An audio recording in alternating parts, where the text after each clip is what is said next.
고립의 복음 5번째 시간입니다. 무시하는 곳에 나의 구원이 있다라는 제목으로 하나님 말씀 증거하겠습니다. 다니엘서 5장은 느부갓네살 왕이 지나가고 그 몇 후대의 왕이었던 벨사살 왕의 이야기를 기록하고 있습니다. 이 벨사살 왕도 하나님을 인정하고 있지 않다가 하나님이 행하시는 일, 오늘 본문을 읽었죠. 갑자기 이 석회벽에 사람의 손가락들이 나타나서 글을 쓰는 일을 경험하면서 하나님의 일하심을 경험하게 됩니다. 아니, 지금 다니엘의 전체 이야기가 좀 비슷하지 않습니까? 계속 나쁜 왕이 있는 것 같고 갑자기 하나님이 나타나서 이 왕들이 굴복하게 되더라. 그러면서 점점 강도가 세지려고 나타나게 되는 것인가? 저번에도 말씀드렸지만 성경은 의미 없이 같은 이야기를 강도만 세게 해서 반복하고 있는 게 아니라고 말씀을 드렸습니다. 또 다른 상황 속에서 성경이 나타내고자 하는 메시지가 분명히 있다는 것입니다. 오늘 본문은 이 벨사살 왕이라는 이 새로운 왕을 통해서 우리의 삶에 가장 밀접한 한 가지 문제를 다루고 있습니다. 그게 바로 무시당하고 또 무시한 문제라는 것입니다. 한 주간 우리가 기도했지만 무시당하면서 살지 않습니까? 나도 모르게 남을 무시하고 살지 않습니까? 저 사람은 실력이 없다, 성과가 없다, 직업이 없다, 이제 퇴직했다, 나이가 많이 들었다, 연금 모아놓은 게 없다, 여기저기 무시를 당하면서 사는 게 우리 인생인데, 벨사살 왕은 한 제국의 왕이지 않습니까? 그럼 모든 걸 다 무시하면서 살 수 있었던 사람이잖아요. 그럼에도 불구하고 자신의 삶에 어려움이 처했을 때 이 삶의 문제를 해결하지 못했고, 이 문제가 어떻게 해결되었는가? 이 벨사살이 평생에 무시했던 사람, 이 자기가 무시했던 사람을 통해서 자신의 문제가 해결되는 것, 오늘 성경은 이 과정을 보여주고 있습니다.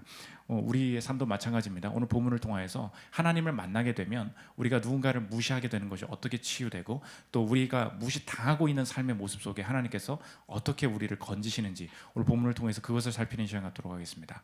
세 가지로 나눠서 살피겠습니다. 첫째로 무시의 뿌리, 둘째로 무시의 구원, 마지막 셋째로 무시의 종말, 이 세 가지로 나눠서 살피겠습니다. 첫째로 살필 것은 무시의 뿌리입니다. 이 벨사살 왕은 지난주에 살폈던 느부갓네살 왕보다는 훨씬 후대에 있는 왕입니다. 바벨론 왕의 계보를 한번 보고 시작을 하겠습니다. 사진을 보여주시면 이 느부갓네살 왕 이렇게 나와 있죠. 그 밑에 사위뻘 되는 왕입니다. 사위의 아들뻘 되는 왕이에요. 맨 밑에 이제 벨사살이 나와 있는데 적어도 한 10년쯤 뒤에 있는 왕입니다. 이 벨사살 왕이 잔치를 벌이는데, 느부갓네살 왕 때에 지금 유다 백성들이 바벨론의 포로로 끌려왔지 않습니까? 유다에서 가져온 모든 이 성전의 기구들을 활용해서 잔치를 베풀어라. 잔치를 1000명을 데리고 파티를 벌이는 게 오늘 본문의 시작입니다. 1절과 2절 한번 보십시오. 벨사살 왕이 그의 귀족 1000명을 위하여 큰 잔치를 베풀고 그 1000명 앞에서 술을 마시니라. 벨사살이 술을 마실 때 명하여 그의 부친 느부갓네살이 예루살렘 성전에서 탈취하여 온 금은 그릇을 가져오라고 명하였으니 이는 왕과 귀족들과 왕후들과 후궁들이 다 그것으로 마시려 함이었더라. 계속 띄워주십시오. 이 파티를 왜 이 벨사살 왕이 벌였냐? 그것이 오늘 본문에서 가장 중요한 것인데, 벨사살이 하나님을 무시하느라고 이렇게 유다의 그 성전에 있었던 기물을 사용했나 보죠. 그게 아닙니다. 벨사살은 하나님한테 전혀 관심이 없는 존재였어요. 하나님은 무시할 거리도 되지 않는, 아예 상관이 없는 존재였습니다. 이 2절에 일부러 보면 이 벨사살이 느부갓네살 왕, 일부러 이렇게 얘기합니다. 그 느부갓네살 왕을 일부러 성경 본문이 기록하고 있어요. 이 느부갓네살 왕이 어떤 사람이었습니까?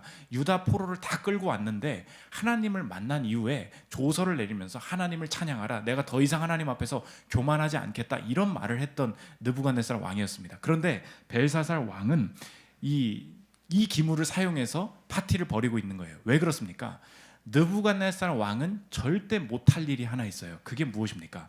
느부갓네살 왕은 엄청나게 훌륭한 왕이었지만 그 사람은 보니까 하나님을 두려워하면서 하나님의 성전에 있는 기물들 절대 함부로 쓰지 못할 존재였습니다. 그런데 벨사살 왕이 나타나서 일부러 지금 어떤 행동을 하고 있는가?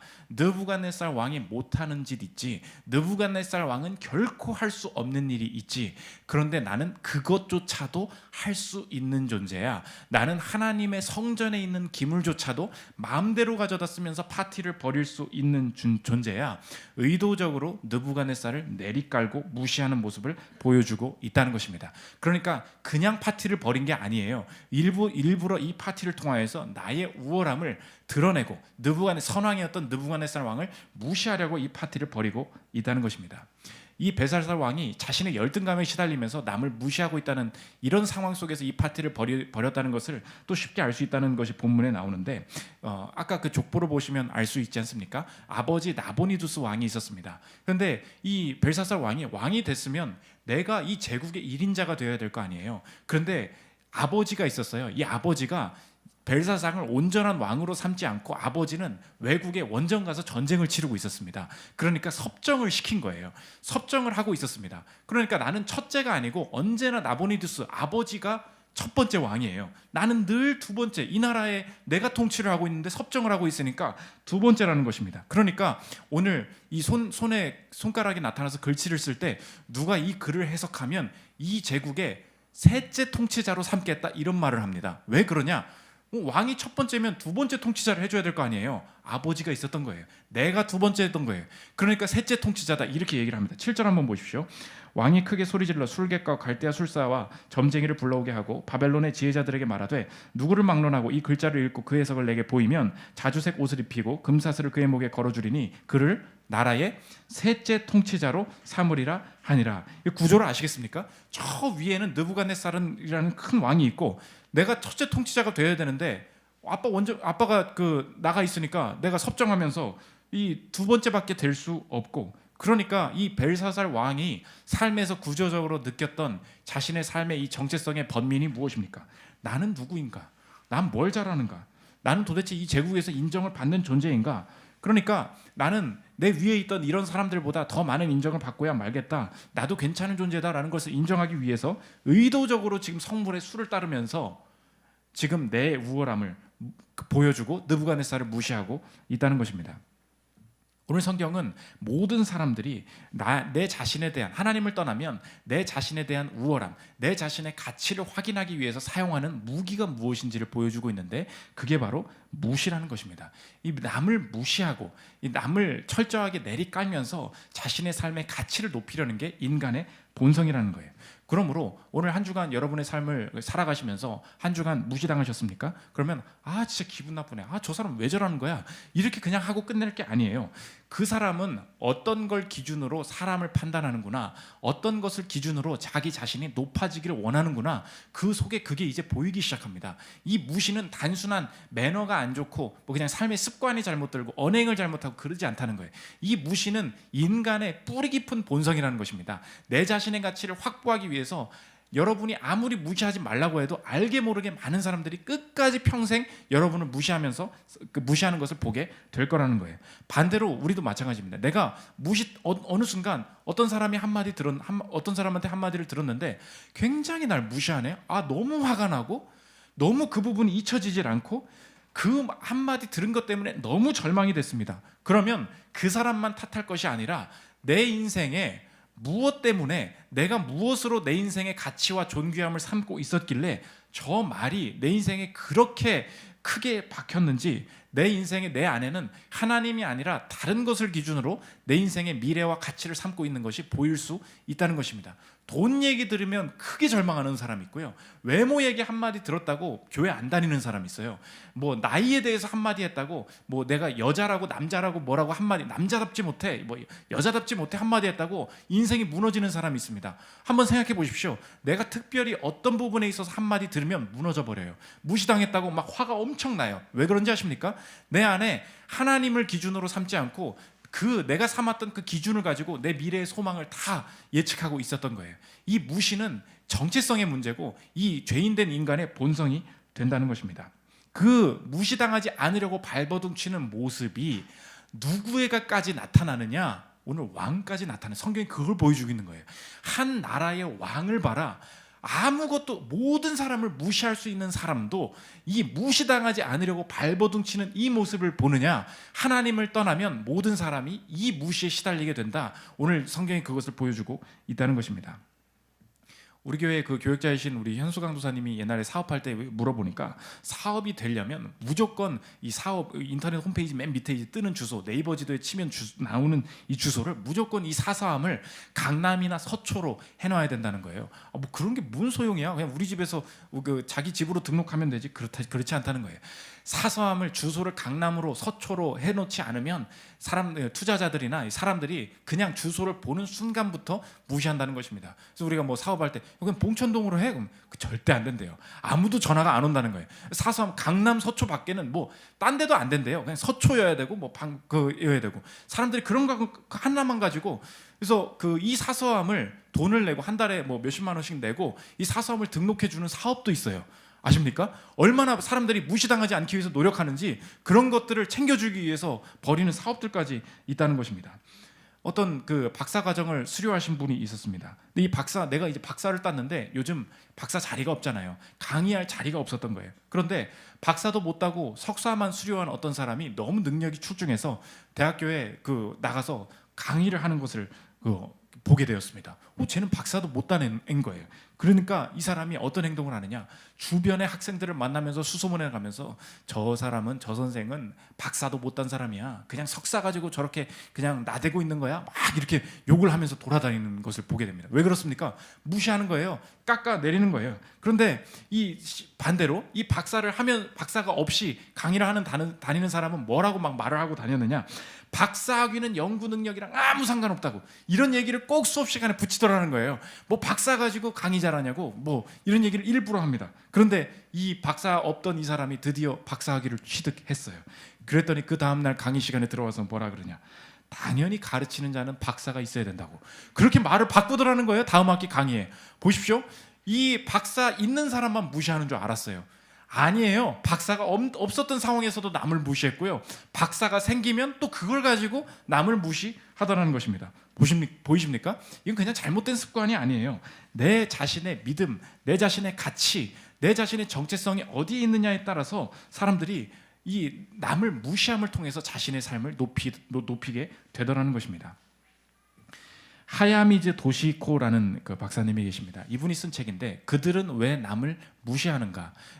저자가 일본인이니까 일본 얘기를 다뤘어요. 우리보다 일본이 어떤 현상들이 좀 빠르게 나타나는 게 있지 않습니까?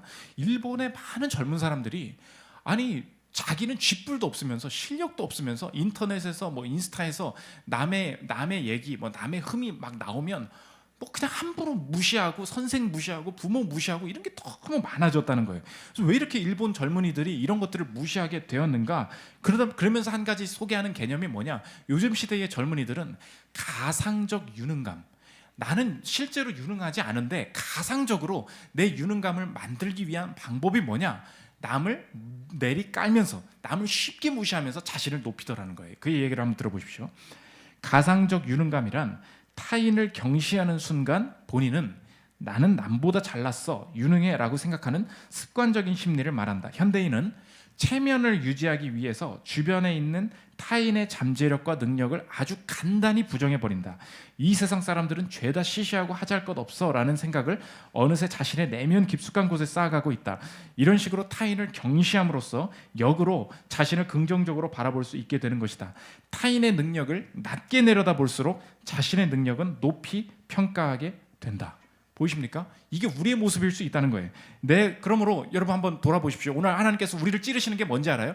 내가 지금 주변 사람들을 쉽게 무시하는 말들을 내뱉고 그 사람의 어떤 성과 없음에 대하여, 나이 듦에 대하여, 함부로 행동한 것에 대해서 쉽게 내뱉으면서 남을 무시하고 있다면 사실은 그 사람이 잘못했다기보다도 내 안에 나를 하나님 인도하신다, 하나님이 나를 가치 있게 여기신다, 그거 다 필요 없고 내 인생에서 나를 높이기 위한 행동을 내가 남을 내리깔면서 하고 있을 수 있다는 것입니다.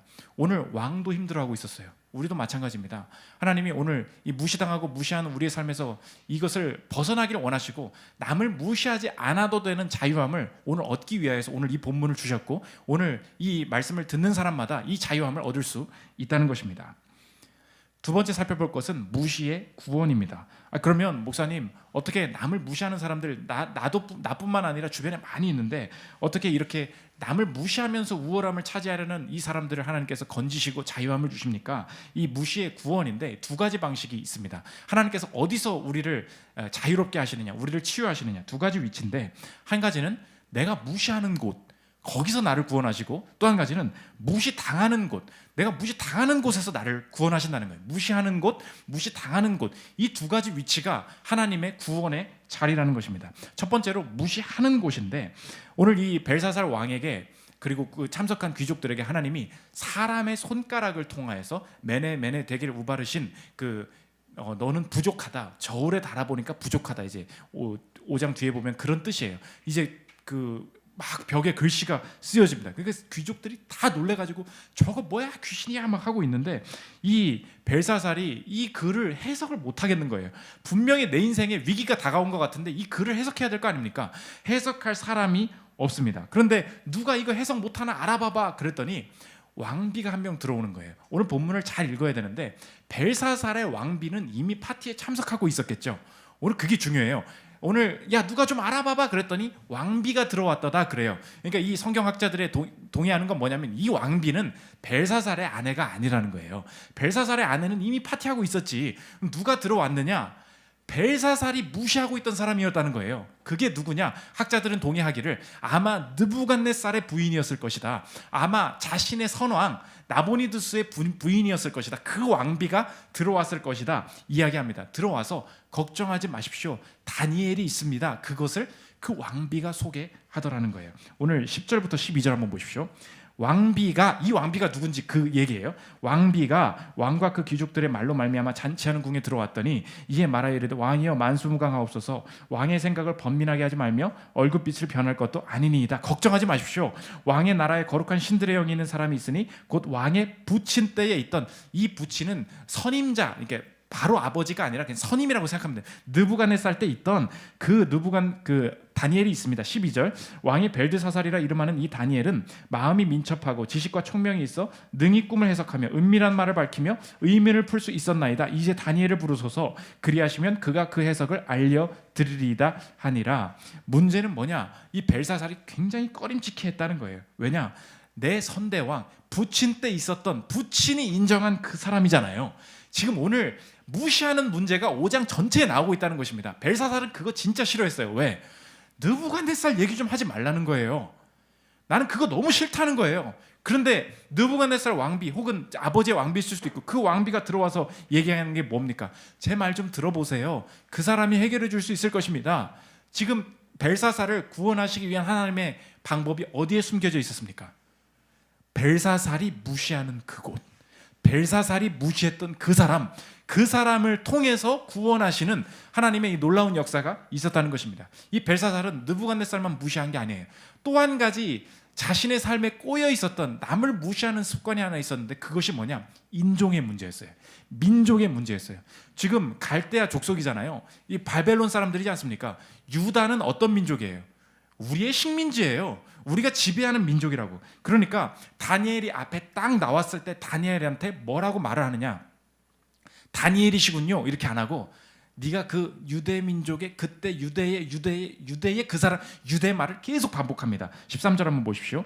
이에 다니엘이 부름을 받아 왕의 앞에 나오매 왕이 다니엘에게 말하되, 내가 나의 부왕이, 느부갓네살 또 얘기하죠, 유다에서 사로잡아 온 유다 자손 중에 그 다니엘이냐? 다니엘을 어디다 넣어버립니까?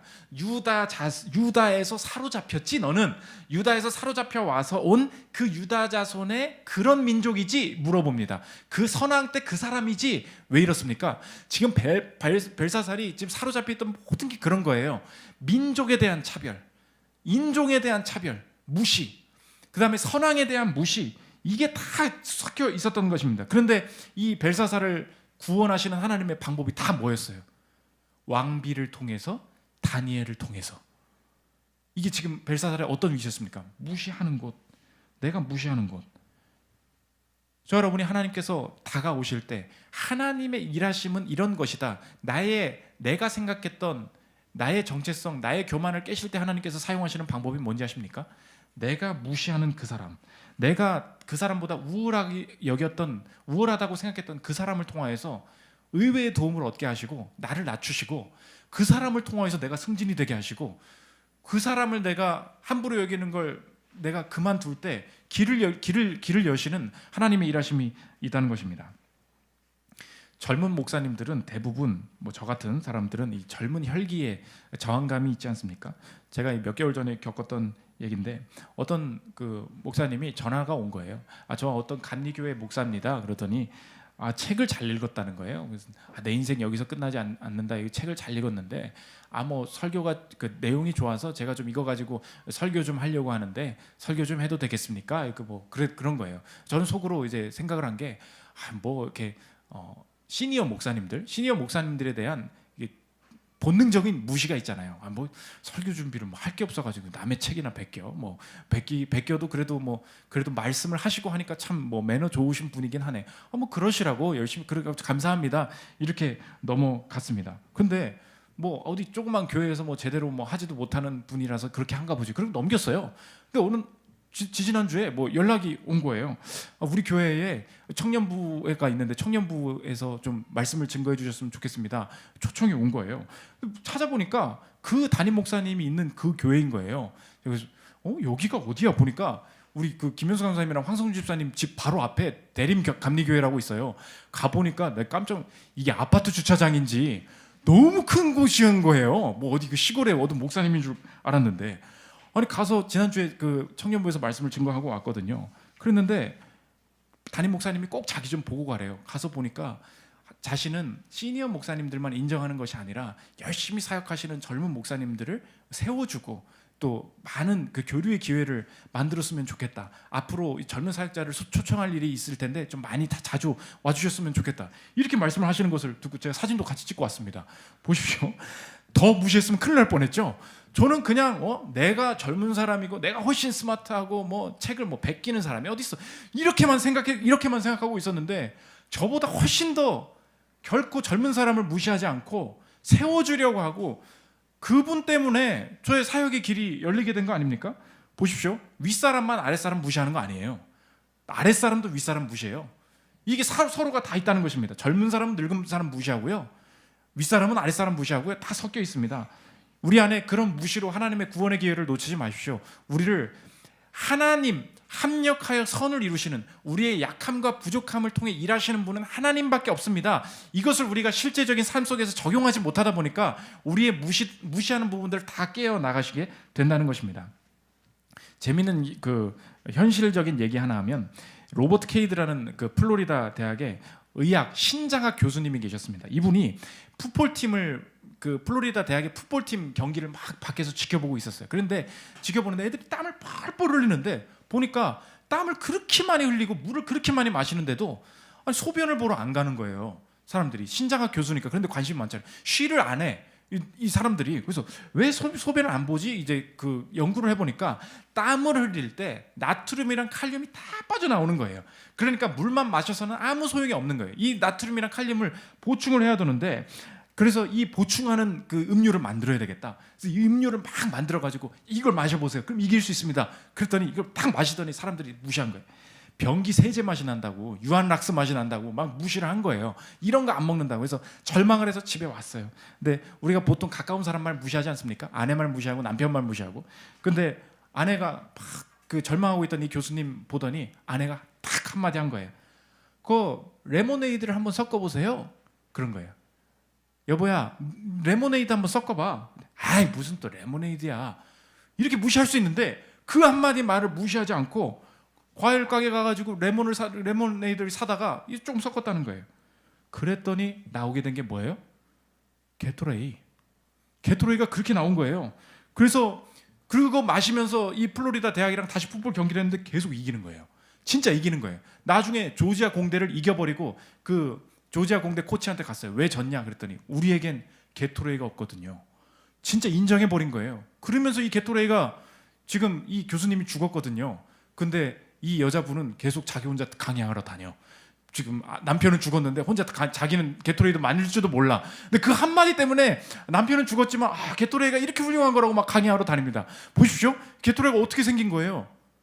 레모네이드 좀 넣어보세요. 한마디.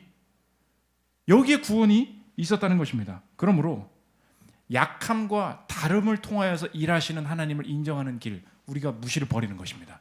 그때부터 하나님의 일하심을 더 풍성하게 누릴 수 있다는 거예요.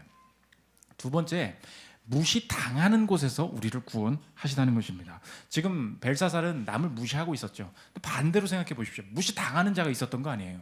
그게 누구입니까? 그게 다니엘이에요. 다니엘은 민족도 그렇고 자신의 실력도 지금 인정받는 트렌드가 아니잖아요. 지금 바벨론이 지배를 하고 있으니까. 어떻게 구원을 받았나?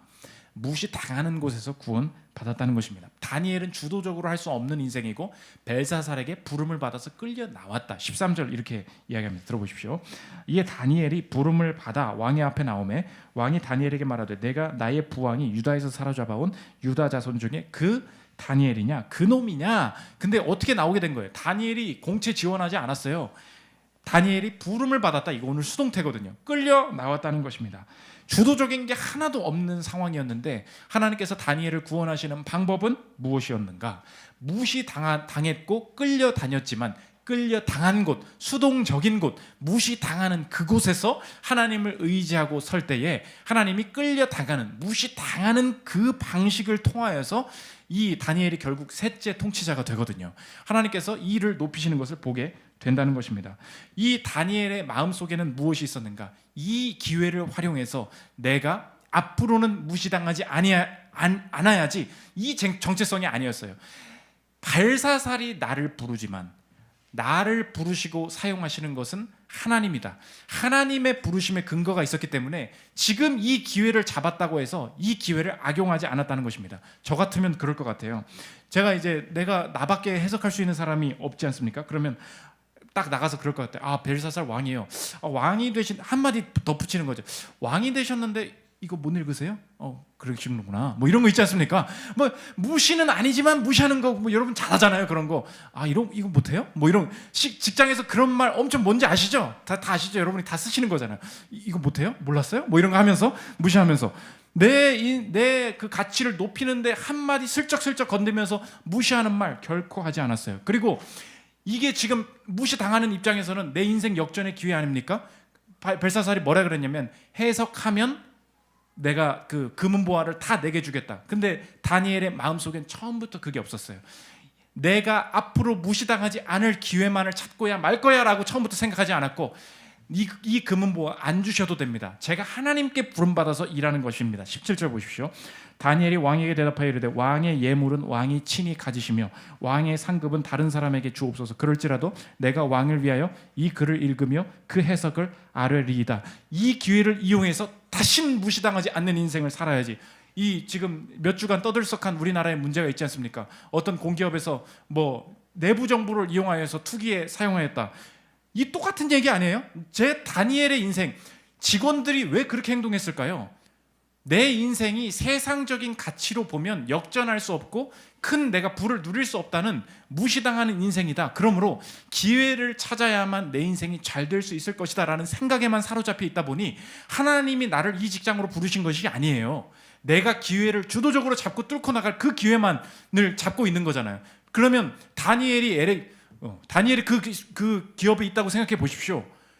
그것 묘목 심지 않았겠어요? 한 사람이 희귀모목을 심었더니 한 사람이 받을 수 있는 보상금이 87억이래. 그걸 왜 안 심겠냐고요? 내가 무시당하는 인생이고 내 집안 안 좋은 집안이라고 여러분이 그렇게만 생각하면서 살고 있다면 이건 하나님이 주신 기회로 이렇게 생각하지 않겠습니까? 우리도 그 사람들만 비난할 게 아니라 우리가 그런 생각에 사로잡힌 자인지 우리가 돌아보게 만드는 본문 아닙니까? 우리가 정말 그런 기회만을 노리고 있다면 섬김, 내가 하나님께 부르면 이거 다 소용없는 거예요. 내가 아무리 건강이 없고 실력이 없고 내가 무시당하는 상황에서도 어떤 상황에서든지 주님이 나를 부르셨고 무시당하는 곳에서도 나를 구원하시는 분은 하나님밖에 없습니다. 이거 없으면 묘목심으로 같이 가야지. 87억이 뭐야? 8,700만 받아도 내가 갈 건데. 그런 거 아니에요? 느부갓네살, 이 사람은 왕이 바뀌었다고 눈치 보지 않았어요. 이 다니엘이 느부갓네살 왕 때 뭐라 그랬냐? 이 해석을 해줄 때 느부갓네살 망한다는 내용이었거든요. 그런데 당신 망할 거야 이제 이렇게 얘기하지 않고 이 해석이 왕에게 가지 않았으면 좋겠네요. 얼마나 긍휼이 있었던 사람인지. 4장 19절 보십시오. 벨드사살이라 이름한 다니엘이 한동안 놀라며 마음으로 번민하는지라 왕이 그에게 말하여 이르기를 베르드사살아 너는 이 꿈과 그 해석으로 말미암아 번민할 것이 아니니라. 벨드사살이 대답하여 이르되 내 주여 그 꿈은 왕을 미워하는 자에게 응하며 그 해석은 왕의 대적에게 응하기를 원하나이다. 내 상사인데 그래 임마 너 이제 나가라. 이러지 않고 대적한테 이루어졌으면 좋겠습니다. 긍휼을 끝까지 잃지 않았다는 것입니다. 그렇게 했을 때 셋째 통치자가 되어 있었다는 거예요. 우리는 다니엘을 보고 그렇게 말하잖아요. 오늘 선민이 서우가 어떻게 하면 우리 정연이가 셋째 통치자가 될 수 있을까? 지혜를 얻는 방법이 다니엘에 있다던데 지혜자가 되었으면 좋겠다. 그거 아니에요. 다니엘은 처음부터 거기에 관심이 없었습니다. 그러므로 하나님이 나를 부르신다, 무시당하는 곳에서 나를 구원하시는 분은 하나님뿐이다 라는 것을 인정할 때 여러분의 삶이 진정한 자유를 얻게 될 것입니다. 오늘 다니엘을 통해서 하나님이 어떻게 우리를 구원하시는지 그것을 보여주고 있다는 거예요. 마지막 세 번째, 무시의 종말입니다. 벨사살은 다니엘의 해석 능력을 인정했어요. 근데 끝까지 인정하지 않았던 게 있습니다. 다니엘은 인정했지만 다니엘이 계속해서 이 꿈을 통해서 말했던 당신이 하나님께 엎드리지 않으셔서 그렇습니다. 그 말은 무시했어요. 그러니까 그 결과가 무엇인가? 벨사살은 그날 밤에 죽었다. 29절 보십시오. 이에 벨사살이 명하여 그들이 다니엘에게 자주색 옷을 입히게 하며 금사슬을 그의 목에 걸어주고 그를 위하여 조서를 내려 나라의 셋째 통치자로 삼으니라. 그날 밤에 that night 갈대아 왕 벨사살이 죽임을 당하였고 메대 사람 다리오가 나라를 얻었는데 그때에 다리오는 62세였더라. 신기한 것이 무엇입니까? 한 개인이 하나님 앞에서 순종하냐 불순종하냐가 나라의 흥망성쇠, 어떤 한 사람이 직책을 맡냐 못 맡냐의 정확한 날짜와 신비하게 연결되어서 돌아간다라는 것을 오늘 성경이 보여주고 있습니다. 그러므로 여러분이 승진하는 것, 어떤 사람이 이 자리에서 내려오게 되는 것, 여러분이 어떤 직책에 올라가게 되는 것, 그 모든 하루하루가 무엇과 관련되어 있다는 거예요. 내가 하나님 앞에서 겸비하며 겸손한 이 순종에 하루의 순종과 모두 관련이 있음을 보여주고 있다는 것입니다. 오늘 설교의 결론이 많은 분들이 이렇게 내요. 보십시오. 벨사살 보십시오. 다니엘은 인정했지만 하나님은 인정하지 않을 때 하나님을 무시하는 자는 결국 죽게 됩니다. 그러므로 여러분도 벨사살처럼 하나님 무시하면 죽습니다. 이게 많은 사람들이 이렇게 설교의 결론을 내요. 오늘 다니엘의 본문이 그런 뜻입니까? 벨사살처럼 하나님 무시하면 여러분도 망합니다. 그렇지 않아요. 다니엘은 하나님을 이 무시했던 벨사살을 살리고 싶었어요. 그러나 하나님을 무시한 사람을 이 다니엘은 살릴 수 없었습니다. 스스로 돌이키지 않았기 때문에. 그러나 오늘 성경을 통해서 우리에게 보여주시는 것은 무엇인가? 하나님을 무시했던 벨사살은 다니엘이 살릴 수 없었지만 다니엘보다 더 나은 선지자가 오실 때에는 하나님을 무시했던 그 사람들도 용서하시고 살려내실 것이다. 그걸 오늘 성경이 보여주고 있다는 것입니다. 오늘 다니엘만 읽으면 뭐예요? 나도 벨사살처럼 순간순간 하나님을 무시하면서 결국은 하나님이 나에게 저주하시고 나를 죽이시고 내 인생을 망하도록 나를 심판하실 수밖에 없는 존재가 사실 저와 여러분의 인생 아니었습니까? 그러나 다니엘은 벨사살 스스로가 돌이키지 않으면 살려줄 수가 없었어요. 그게 다니엘의 한계였어요. 그러나 오늘 본문이 보여주는 것은, 더 큰 성경에서 보여주는 것은 무엇입니까? 하나님을 무시한 자도 용서하시고 살려내시는 더 나은 선지자, 세컨 다니엘보다 더 나은 선지자가 오셔서 대신 무시당하심으로 무시한 자들을 살려내실 거라는 거예요. 누가복음 23장 35절, 십자가에서 예수님을 무시합니다. 이렇게 무시합니다. 백성은 서서 구경하는데 관리들은 비웃어 이르되 저가 남을 구원하였으니 만일 하나님이 택하신 자 그리스도인이면 자신도 구원할지어다 하고 군인들도 희롱하면서 나와 신포도주를 주며 이르되 내가 만일 유대인의 왕이면, 여기도 인종이 나오죠. 내가 너를 구원하라 하더라. 남도 구원 못하고 자기도 결국 구원 못하네. 엄청난 무시의 현장이 똑같이 벌어지고 있습니다. 우리는 다니엘을 통해서 분명히 배웠어요. 무시당하는 곳에서 하나님 앞에 순종하면 살 것이다. 예수님 살았어요. 맞아요. 그런데 한 가지 우리가 더 알고 있는 것은 무엇입니까? 하나님을 함부로 무시하면, 끝까지 하나님 무시하면 죽는다. 다니엘이 보여주는 게 그거잖아요. 그런데 이 십자가의 순비는 무엇입니까? 하나님을 무시하던 벨사살은 죽었지만 다니엘은 그를 구원할 수 없었지만 저와 여러분의 삶을 다니엘보다 더 나은 선지자이신 예수 그리스도께서 무시하는 그 사람의 죄까지도 십자가에서 같이 못 박히시고 죽임 당하시면서 무시당하시면서 우리의 삶을 대신하여 죽으심으로 예수님의 공로는 무엇인가? 하나님을 무시하는 자에게도 은혜가 내려질 것이다. 하나님을 멸시했던 자들에게도, 하나님을 무시하며 살았던 가정에도 구원과 은혜가 부어질 것이다. 오늘 성경은 무시한 자까지 품어버리시는 예수 그리스도의 사랑을 보여주고 있다는 것입니다. 그러므로 하나님을 무시했던 나도 죽음에서 건져내심을 내가 보았다면 내 삶도 확신하겠다.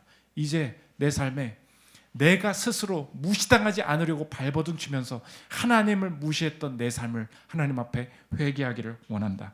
내 인생에 가끔 내가 이제 남을 무시하는 것 속에서 하나님께서 나를 깨닫게 하실 것을 믿는다. 남을 무시하는 방식이 아니요, 평생에 나를 외면하거나 무시하지 않으시고 오직 나의 인생을 건지시기를 원하시는 그 사랑만 있으면 어느 상황에서든 남을 무시하지 않아도 내 인생의 구원의 길이 열릴 줄을 믿는다. 이 확신이 가능하다는 것입니다. 또한 어느 상황에서 내가 무시당할 처지가 있지 않습니까? 그때에도 내가 잘못 살았기 때문에, 죄를 지었기 때문에 내 인생이 무시당하는 것이 아니요, 지난날의 과거는 다 잊고 무시당하는 그 순간, 무시당하셨던 예수님을 바라볼 때에 이 삶 속에서 무시당하는 삶 속에 하나님만이 구원의 주체가 되셔서 나를 건지시고 새 길을 여시는 그 구원의 주인이 하나님이심을 증거하는 데에 내 삶이 사용되리라. 이 온전한 확신이 무시하는 시대 속에서 가능하게 된다는 것입니다. 저 여러분, 벨사살과 같이 번민하여 무시당하지 않으려고 발버둥 치는 이 모든 그 죄의 굴레에서 벗어나 무시당하시면서 우리를 구원하신 예수 그리스도의 구원의 능력을 온전히 체험하는 저 여러분들 되시기를 기도합니다. 우리 모든 능력과 모든 것을 찬양하고 기도하는 시간 갖도록 하겠습니다.